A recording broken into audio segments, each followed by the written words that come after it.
এবং মহেশতলা যে ঝাউতলা রায়পুর জুড়ে একটা অভিযোগ অনেক দিন ধরে তৈরি হচ্ছিল যে এখানে যিশুর নামে কোনো ঈশ্বরের বাইবেল নিয়ে এসে বাইবেল পাঠ করে মানুষের রোগ নিরাময় করা হয়। এই যে রোগ নিরাময়, বাইবেল পাঠে রোগ নিরাময় হয়, এটা অনেক সমাজে কোনো হিন্দু সনাতন সমাজের লোক মেনে নেবে না। এর পেছনে আর্থিক লেনদেন এবং ধর্ম পরিবর্তনের একটা এজেন্ডা তৈরি করা হয়। এখানে কোন রকম জোর করে ধর্মান্তকরণ চলছে কি? জোর করে যে ধর্মান্তরণ করছে সেটা আমরা আজকে কেউ এই মুহূর্তে মেনে নেয়নি যে হ্যাঁ বলেছে, কিন্তু এর প্রমাণ আমাদের কাছে আছে। আগামী দিনে এই তার সত্য প্রমাণ তুলে নিয়ে আমরা প্রশাসনের দ্বারস্থ হব। কি বলে ডেকেছেন পুলিশকে ডেকেছি, এই বলে ডেকেছি যে এখানে এরকম ধর্ম পরিবর্তনের কাজ বহুদিন ধরে চলে, বাইবেল পাঠ চলে হিন্দু এলাকার মধ্যে। এই এলাকার মানুষের একটা অভিযোগ রয়েছে, হিন্দু কমিউনিটি এলাকায় বাইবেল পড়া অন্যায়। হিন্দু কমিউনিটি বাইবেল কোনো ধর্মের পাঠ, আমাদের যেহেতু হিন্দু কমিউনিটির মধ্যে রয়েছে, আমরা হিন্দু, সেখানে দাঁড়িয়ে কোনো খ্রিস্টান ধর্মের কোনো প্রচার চলবে না। লালমোহন রাম যার যার মতন করে তার নিজের ধর্মের আলোচনা করা, তার বাড়িতে বসে এটি কি অপরাধ?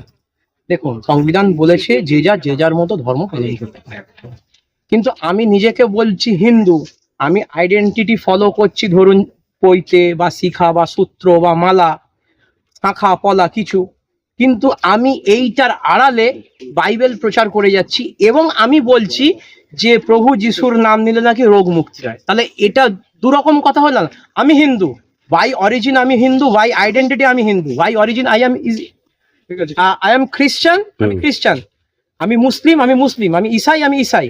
কিন্তু আমাদের বক্তব্য যেটা হচ্ছে, আপনি প্রকাশ্যে বলুন যে আমরা খ্রিস্ট ধর্ম অবলম্বনকারী, আমরা অর্থাৎ আপনাদের যেটা আপত্তি, হিন্দু সনাতনী প্রতীক ব্যবহার হচ্ছে, অথচ যীশু খ্রিস্টের মাহাত্ম্য প্রচার হচ্ছে। একদম এইটাই হচ্ছে, কিন্তু ক্যান্সার সেরে যাবে আজকে, আপনি এটা বলতে পারেন। আপনারা থানায় লিখিত অভিযোগ করছেন?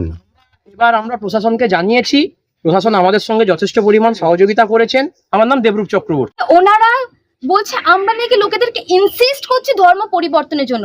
এমন কি কোনো কিছু করেছেন? আমরা সেই পরিমাণে রিকোয়েস্ট করি যে আপনারা যদি এই স্থানে আসেন, তাহলে যদি মন থেকে বিশ্বাস। এই রিকোয়েস্টটা কাকে করেছেন? আমরা এই মণ্ডলীর মধ্যে করি। এই মণ্ডলীর মধ্যে আমাদের এটাই বলা হয়, যারা এটা কি মণ্ডলী? ঋষিগুরু এবং পরমেশ্বর পিতার মণ্ডলী। যেরকম চার্চ আছে, আমাদের হিন্দুদের টেম্পল আছে, যেরকম প্রত্যেকটা জায়গা। তোমার আরাধ্য দেবতাকে? পরমেশ্বর পিতা। নাম নেই, চেনার কোনো চেহারা নেই, চেনার কোনো মুখ নেই, চেনার দেখা তাই নিয়ে একটা আলোচনা সভা। পিতা গুহ। এদের আপত্তি হচ্ছে বাইরে থেকে লোক আসছে। এই খ্রিস্ট ধর্মের লোক? না, হিন্দু। গুহ আমার নাম। কারা এসছে আপনার বাড়িতে? তারা এই দিদি ভাইরা এসেছে। এমনই তাজা ও গুরুত্বপূর্ণ খবর পেতে খবর শোধন চ্যানেলটি সাবস্ক্রাইব করুন এবং নোটিফিকেশন পেতে বেল আইকনটি টিপুন।